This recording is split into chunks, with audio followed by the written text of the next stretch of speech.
Jax is so painfully unlikable that it feels like the show is actually forcing himself on me. While a lot of people who watched my original video agreed with me, there were still people trying to defend Jax, saying, well, you guys just don't understand his character, and they were leaning into a lot of things that we didn't actually know because the show wasn't over yet. I just remember thinking to myself, even after we learn all the mystery around Jax's backstory and what actually happened that they haven't revealed yet, it's still not going to make him any more likable than he's been so far in the show. And well, now that the final episode is technically out and I've seen it, I'm not going to say how I've seen it, but yeah, I've seen it. I can honestly say from the bottom of my heart, I was so unbelievably right. Like, I've probably never been more right about anything in my entire life. This guy is a loser. This guy is an unlikable loser. And the story is trying so hard to make you feel any ounce of sympathy towards him. So think of today's video as an update to my original Jax video, and I will just be explaining as why I feel like episode 9 not only doesn't make Jax any more likable, but it actually makes him look even worse in comparison to the first 8 episodes. Loser!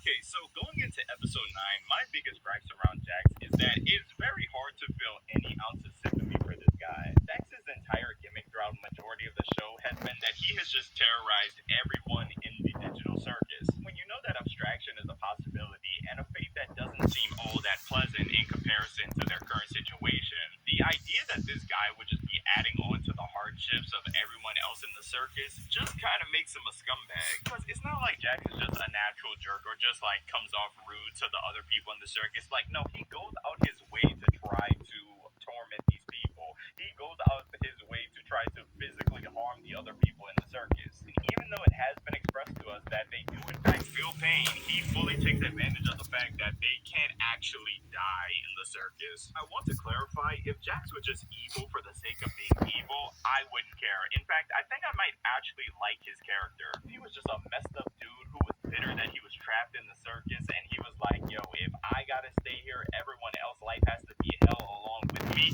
I could actually get behind that. I could actually see that as an interesting type of character. The thing is, Jax will consistently be the most messed up person in the entire show, and I mean by a large margin. Like, it's not even close compared to everyone else in the cast.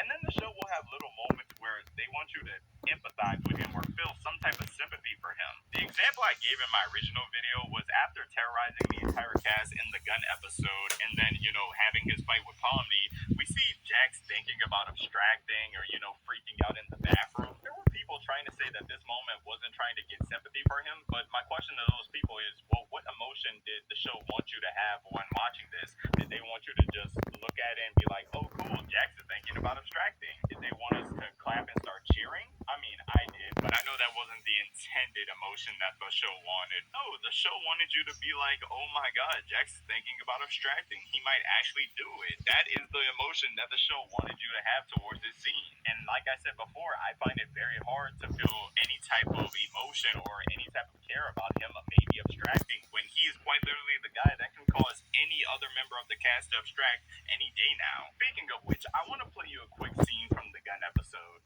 Is this why you didn't show up to Kaufmo's funeral? I don't show up to any funerals. Yeah, I bet you don't. Because you're scared. If you're scared, you'll actually show a human emotion. I'm scared I'll be bored to tears. Have you ever thought that this might be what causes people to abstract in the first place? Oh my god! Are you seriously gonna blame me for something that everybody else did too? You didn't even know it. You don't even know what people are like before they abstract. They are not pleasant to be around. Like at all.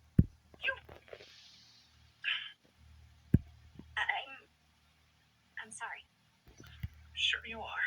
For the entire time the Amazing Digital Circus has been out and people have been saying they don't like Jax as a character, many people defending Jax have just said, y'all just don't understand his character. See, if y'all actually understood that he's coping with his trauma of losing his friends being Kaufmo and Ribbit, that we didn't really know anything about them except for the fact that they abstracted. A lot of people defending him thought that these two characters would be some type of saving grace for Jax. And he went through something so traumatic and sad with these two characters that were very very close to him that it would just justify all the horrible things he had been doing all throughout the entire show. I personally never believed this. I mean, if Kinger can lose his wife and watch her abstract in front of him and him still, not terrorize anyone else in the circus, I don't believe Jax really has much of an out. But I will say, as uninterested as I am in Jax as a character, that one scene where he was talking to Pomni did give me a little bit of interest into his backstory, because he emphasizes that Pomni doesn't even know what people are like when they're about to abstract,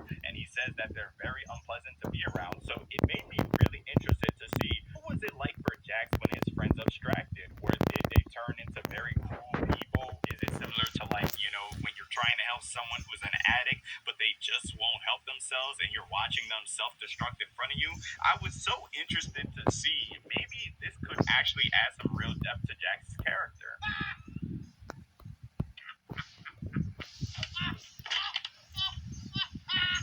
Yeah, I was so stupid for believing that, because turns out Jax doesn't even know what people are like when they're about to abstract, because he never even saw it. In episode 9, we find out that Jax is literally the reason for not only Ribbit, but also Cosmo abstracting for the dumbest reason possible. Basically, Jax gets vulnerable to Ribbit, and he ends up telling her that, when he was in the real world and he was a human, he ended up having a fight with his mom, and he pushed his mom really hard, and she didn't get up. So he ran away and was living homeless, and he thinks he killed his mom. And Ribbit just comforts him, and then Jax gets really weird about it when he realizes what he told her, and is like, yo, if you ever tell anyone I told you this, I'll never talk to you again. But then he proceeds to just not talk to her again. And not only does he proceed to not talk to her again, he also tries to isolate her from other people in the circus. And him doing all this, mind you, for absolutely no reason. Like, this girl has done absolutely nothing to Jax. She ends up abstracting, and this is something that Jax never even sees. Like, it literally, and when they show it, it literally just shows him, like, trying to knock on her door, and then he doesn't do it, then he comes back, and then she's X'd out. And the same thing happens with Cosmo. He just tries to isolate himself away from Cosmo, stops talking to him. Apparently, they were good friends at one point. Like, Jax was closer to Ribbit than he was to Cosmo, but him and Cosmo were still cool. It gets to a point where Cosmo's like, yo, I know you don't even like me, but, like, I think I figured out a way to escape the circus. And Jax just calls him crazy and goes the other way. And then next thing we know, Cosmo's abstracting. So how does Jax have the audacity, and how does this episode have the audacity to frame it as if Jax knows what it's like when people abstract? He doesn't. He doesn't know what it's like when they abstract, because he's not even around them when they do abstract. But he is the reason why both of them abstract. Everyone who is trying to use the abstracted friends to defend Jax, no, that doesn't work. That defense does not work, especially after episode 9. I think the part that makes it even worse is not only did Jax cause these two to abstract by, like, just isolating them and keeping them away from human contact, but on top of that, after they abstract, Jax decides to take it up a notch, because we see when he first gets into the circus, he's actually pretty chill when he's with Ribbit and Cosmo. Once they're gone, he decides to adopt the a-hole personality that we all know that he has. I mean, he's literally the one that named Gangle, and he did it, like, out of an insult, and that's just how she got her name. This episode only strengthened my argument that under no circumstance would I ever care about Jax abstracting, because he quite literally caused two people to abstract by just isolating them, and then he decides to turn into this giant a-hole because of things that he caused, which could also lead to more people abstracting. Yeah, he had to go. The bunny had to go, and I was so happy when they got him out of there in, like, the first 5 minutes. But you can imagine how annoyed I was that the entire final episode just revolved around Pomni poking around in Jax's mind, to which all we see in his mind is that he's just a horrible person. Like, there's not a single redeeming quality about Jax in the entire time that Pomni is in his mind looking at his true thoughts. Even with that, we still get moments where, like, Pomni's trying to comfort Jax, or, like, the rest of the members of the circus, they build, like, this tent to keep abstracted Jax contained and, like, happy. I really do hate this, because I hate this whole showing compassion to your tormentor bit that they've been doing in this final episode. Like, one of the best moments early on to me was when Jax abstracted, and Gangle looks, and she's like, I want to cry, but tears just won't come out. And that makes sense. Like, that actually works, because all Jax has ever done to Gangle is torment her. So it makes sense when he's finally gone, she's not going to cry over him, even though she is a compassionate person. But then they ruin this moment later her on by having her actually cry over Jax, and it just doesn't make sense. Like, Jax has not done a single positive thing to Gangu. All he has ever done is torment her, so much to the point where she was literally scared of him. So why would she be crying tears that he's gone, or why would she be feeling any ounce of sympathy for him when we've literally seen no reason to ever feel sad for Jax? Because a lot of people say one of the themes in the Amazing Digital Circus is sticking together in your new life because we're all we have, and that includes Jax, even though he's the worst of us. But that just doesn't make sense. It's not like these are all terrible people stuck together and they all just have to deal with each other. Like, it's like, no, these are all like pretty decent people, and then there's Jax being the horrible person, the objectively worst person in the entire group. Him leaving would objectively make everybody's quality of life so much better. And I just hate that the show tries to frame it in a way where any of these people would actually be sad over him leaving or abstracting, because they just wouldn't. Like I said earlier, Pomni was literally going through his minds and thoughts about everyone in the circus. There was absolutely nothing redeemable about him. And some people will say, well, that's the point. He's a loser. Even Gooseworks herself said that he's a loser. But once again, the problem is the show doesn't treat him like he's a loser. Like, yeah, he abstracted, but then you give the entire final episode to revolve around and going inside his mind and learning his backstory and everyone in the cast tearing up about him, when in reality, if he was a loser, nobody would actually care. Pomni would not be going around poking in his mind talking about, I wish I would have just paid more attention, or I wish I would have actually figured out what would have caused him to extract, because if he was treated like a loser, nobody would care. They would have and should have treated him like the loser he is and let him abstract and just go on with the rest of their life, because as you all see from the final episode, their lives greatly improved after he left. Shout out Zubul and Gangle. But yeah, man, that's all I really have to say. I can finally say without a shadow of a doubt, this is my last Amazing Digital Circus video, and I will never have to talk about this annoying bunny ever again. But I appreciate you for checking out another one, and until then, it's been your boy Corin, and I'm off this.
The wait for the finale of the Amazing Digital Circus was one of the most peculiar ones in the animation industry. The anticipation for the ending not only brought us thousands of theories about the conclusion, but pirates also managed to get hold of the theatrical version, leaking it weeks before its premiere. This unleashed endless leaks, spoiling it for many fans who stumbled upon them on social media without warning. It created a drama where even Gooseworks, the creator of the show, was criticized for downplaying it and waiting until the premiere. But were all the leaks actually real?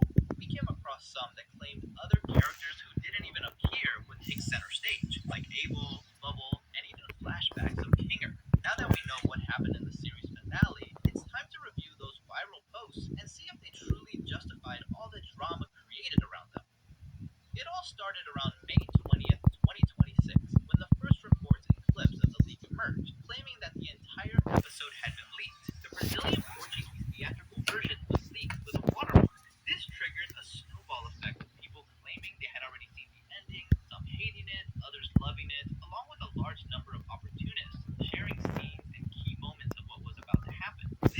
generated a massive amount of hate towards the studio in charge of dubbing the episodes in Brazil, with people attacking the country's industry and questioning why only their version had been leaked. There were rumors that their servers had been hacked, that the employees themselves had shared it, and even accusations that Brazil couldn't handle piracy, arguing that this is why major studios don't dub their productions there. Others took the opportunity to criticize Glitch, complaining that having a theatrical release 2 weeks in advance was only going to flood those waiting for the YouTube premiere with spoilers. This was despite the creators assuring fans that they had tried to reduce the online release window to the absolute minimum, managing through extensive negotiations to narrow it down to 2 weeks, something that even annoyed theaters who saw.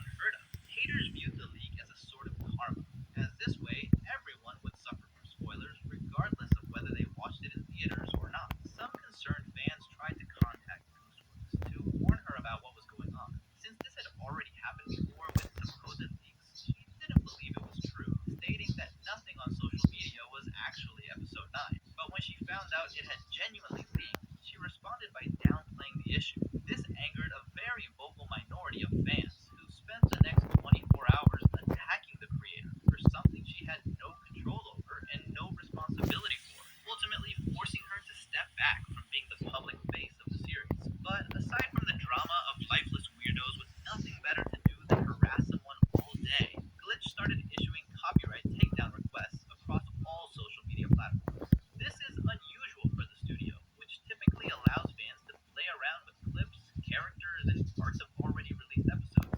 However, they couldn't stop every account that reposted it, and TikTok was flooded with posts showing the full episode. Officially, Glitch said nothing about the leak, and simply kept quiet about the theatrical premiere until a few days before it took place. This created a very peculiar phenomenon.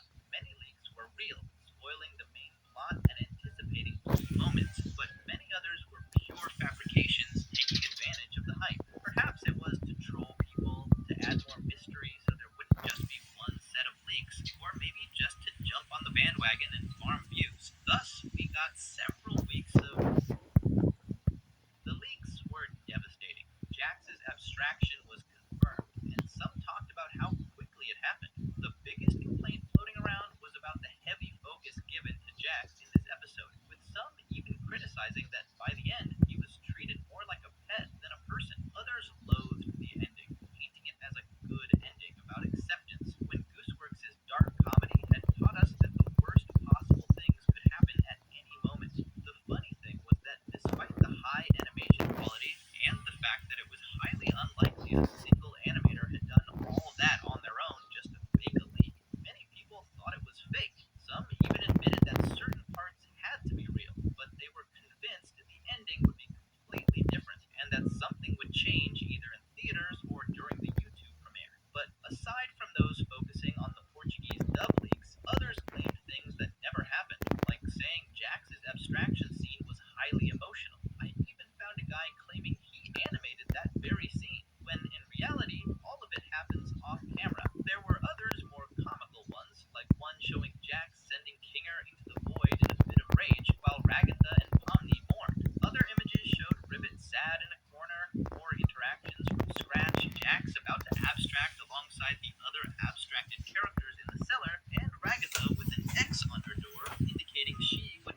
understand that staying off social media for weeks just to avoid having the finale of a beloved series you followed since day one ruined for you is difficult. Some made that choice and managed to reach the YouTube premiere without getting spoiled. Others were less lucky and stumbled upon the full movie while scrolling or watched summaries of what happened on YouTube channels discussing the whole ordeal. When I found out the movie had leaked and everyone was talking about it, my first thought wasn't that my experience was ruined, but rather I thought of the massive team of creators who brought the series to life.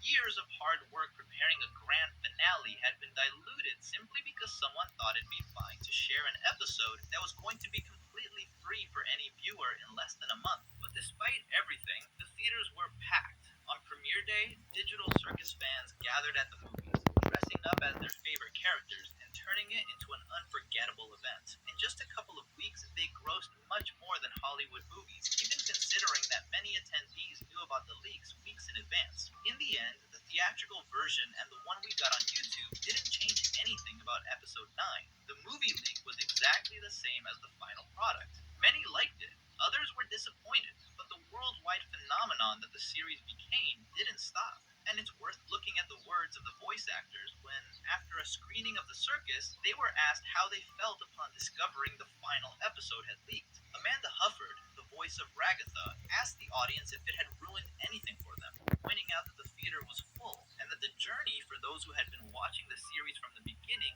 didn't end with a leak, but rather when they went to the theater to see it. Sean Chiplock, the voice of Kinger, reflected on the digital age, where everything we say, do, and watch stays online. He noted that we tend to forget that it all exists in a bubble, trapped in a sphere of influence, where it seems like everyone cared about the leaks and the drama. But once you step outside that hobby or niche, you realize that a lot of those things are contained. What feels like a massive problem in the world is really only a problem for a tiny subsection of it. He urged us to remember that if things start to feel stressful or too intense, we should take a break, step back, and do something else. Because as soon as you escape that bubble, where everything revolves around the single topic, you realize it's not that big of a deal. That at the end of the day, it's far more valuable to spend your time and energy pursuing your passions, doing things that make you happy, and celebrating them with the people who enjoy them, rather than trying to fight against people who just want to bring you down. Marissa Lenti, the voice of Gangle, said the turnout was encouraging, even though they were upset when the leak happened. Seeing that people didn't stop going to the theaters and seeing pictures shared from all over the world of sold-out cinemas packed with people made everything better. Lizzie Freeman, the voice of Pomni, was thrilled that they grossed more in their opening week than the Mandalorian movie. Despite everything, everyone was okay. All four actors emphasized that even though some people already knew the ending, fans still showed up to share that moment together, staying all the way through the end credits. In the end, the leaks were real, and this isn't exclusive to the digital circus, nor Glitch, nor the fact that they did a worldwide theatrical release. Multi-million-dollar Hollywood productions suffer the exact same fate, from Amphibia and the Owl House to the Avatar The Last Airbender movie that hasn't even officially premiered yet. The leaks weren't a punishment for hitting theaters. They probably wouldn't have happened if they had stuck to YouTube premieres. But piracy existed long before the series and will stick around for a long time.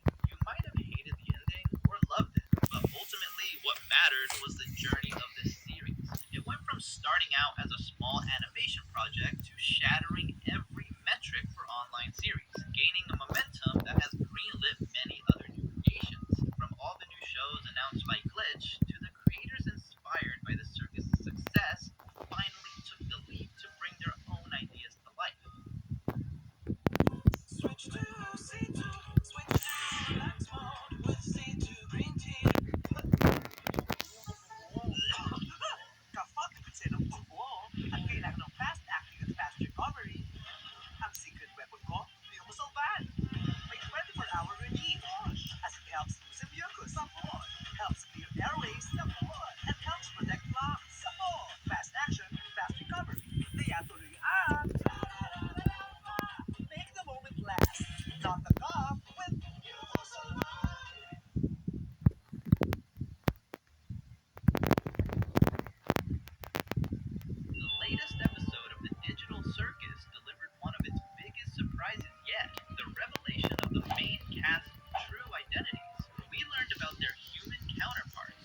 on with their lives in the real world, while it was simultaneously made clear that their digital alter egos, despite sharing the same past, are free to forge a brand new future within the simulation. It's an ambiguous fate, and while not entirely a happy ending, it does offer a glimmer of hope, knowing that their real-world selves were gradually able to overcome their fears and trauma. Now that we have a clearer picture of all this, we can analyze the lives of Abigail and the rest of the gang, exploring how they fought to find their own happiness. We can even speculate on how exactly their scanned minds ended up in CNA's experimental project in the first place. After all, even though the show's main goal was never to explain away every single gap in the plot, but rather to showcase the emotional conflicts and make us empathize with the trauma of each human trapped in this digital prison, it still leaves us with more than enough clues to theorize. Was Gangel's accident really an accident?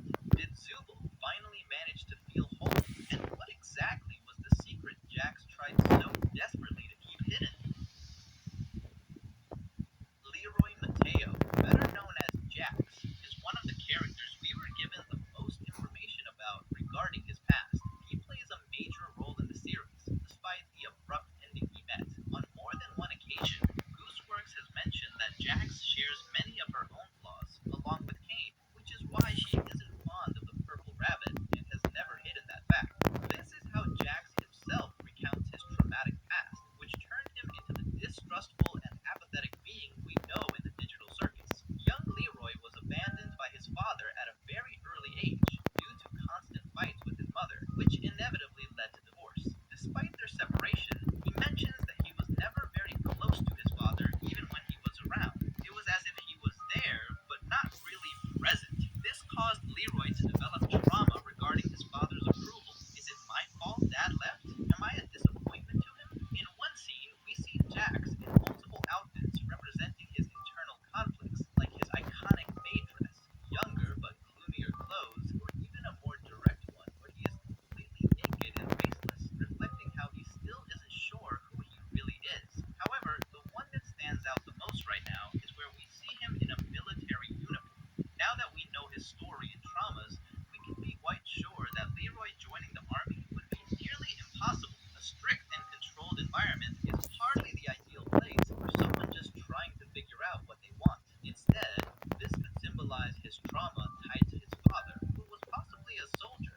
Spending most of his time away from home might have been the biggest hurdle in his parents' marriage. In fact, later on, we see Leroy giving a classic military salute when delivering a package at work. So, even though he never joined the military himself, it's quite evident that it has a strong connection to his childhood traumas. The fact that his father was a soldier, and assuming a more traditional family dynamic where the man must be the provider and the strength of the household, seems to feed into Leroy's insecurities. On multiple occasions throughout the series, Jax brings up manliness and acts like a cold, heartless being who doesn't cry over the loss of loved ones, something we know perfectly well is a complete lie. One of the most Simula X-ray, tutok ko lang sa calcium ni Kukuruko. Pag lumala, naging osteoporosis, magiging babae. Ayoko matulad kay Mama.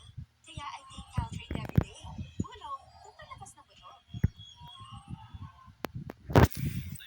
metaphors for this situation is his tail, which he claims is the pinnacle of masculinity, only to immediately realize he's lost it, reflecting how his words don't align with who he truly is. After his father's abandonment, the emotional distance from his mother continued. This constant lack of family presence would stir up mixed feelings in young Leroy, who noted how he never felt as manly as his father, yet when he got angry, he was much worse than him, behaving aggressively and hurtfully, exactly as we saw during his confrontation with Pomni at the end of episode 6. When our environment doesn't allow us to express ourselves and vent properly, all those feelings tend to bottle up until everything explodes in the worst way possible, resulting in words and actions we end up regretting. And that is exactly what ended up happening in this dysfunctional household. In a moment of vulnerability, Leroy told his mother a very personal secret. After all, if a mother, the person who brought you into this world and who should be the safest place to be yourself, doesn't give you enough trust to be vulnerable and honest, then what place is truly safe? Who can you really trust? That being said, everything seems to indicate that Leroy's conflict stems more from feeling that his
the city, turning into the go-to safe haven for the queer community. Riley herself identifies as non-binary, which is the very reason why, unable to find the place where she can be herself and explore her identity with total freedom, she decided to create this idyllic place herself. This is how Triangle would constantly draw in huge crowds, offering classic arcade games, board games, and above all, rather exotic drinks. The main and most iconic one was simply called Experiment. The drink changed every time Riley made it, constantly testing out new ingredients and flavors. Sometimes, Experiment would keep the same flavor for days, weeks, or months, but other times it could change in a matter of hours. This drink is the very essence of the bar's owner, Riley Versellis. If she ever started feeling like a piece of her life was missing, she simply had to try again and again until she felt satisfied with the result. No matter the concoction, there would always be someone willing to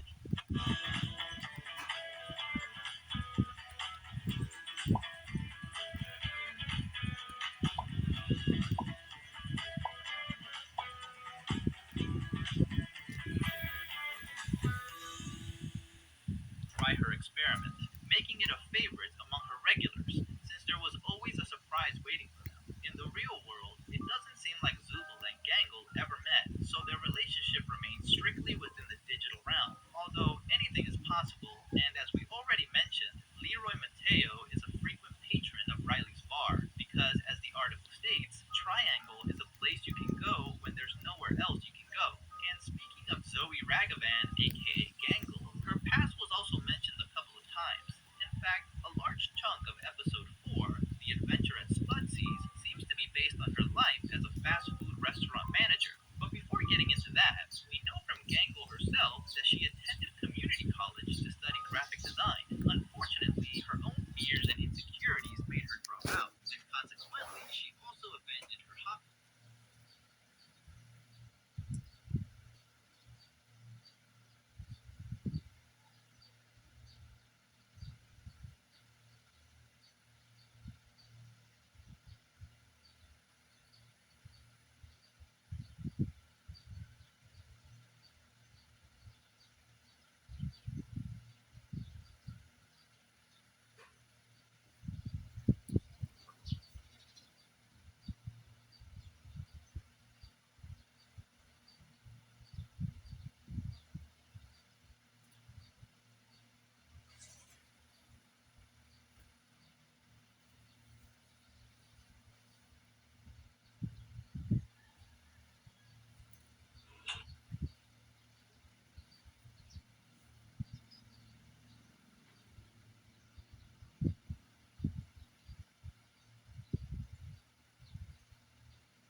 Two, three, four, five, 25, 25. Can I buy one piece, please?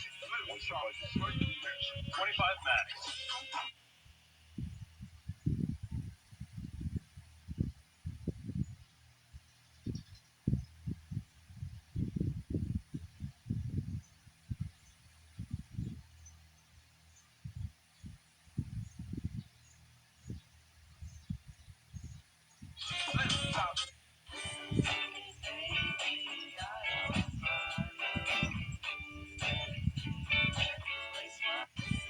When can I stop flossing? I don't want to floss anymore.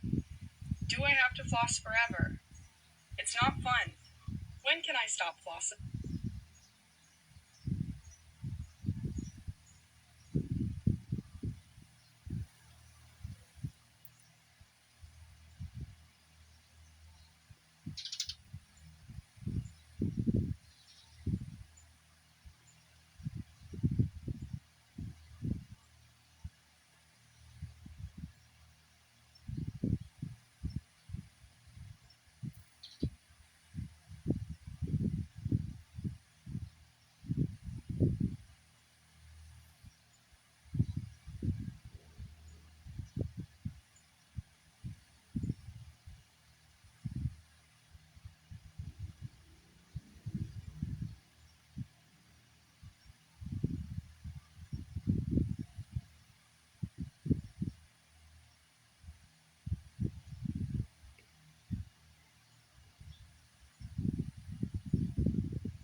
Microsoft PowerPoint.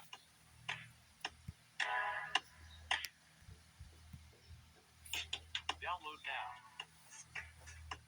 A couple of days ago, I stumbled across a video on TikTok that started like this. How bad's the pain from 1 to 10? Good.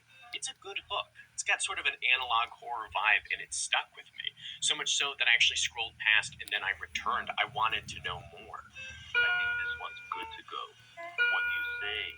This is an episode of the TikTok series Angel Engine, an analog horror series about an angel who descends from heaven to come to the earth, who's captured, and whose energy is harnessed to power the world, ushering in an era of prosperity. And here's the thing, it's AI. Not the writing, not the memorable part, but the voices and art isn't made by the human hand, it's generated. As AI continues to sweep through industries, decimating white-collar entry-level jobs everywhere, it seems like every group is waiting with bated breath, asking, well, they can't possibly replace me, can they? Can it? It was announced a couple of weeks ago that Amazon was investing in a studio dedicated to making AI TV and movies. And as the film and television industry still hasn't fully recovered from the strike, and more voice acting and graphic design jobs are slowly being outsourced to AI, there's been at least one recurring saving grace. Well, it can't make anything good. Bye bye.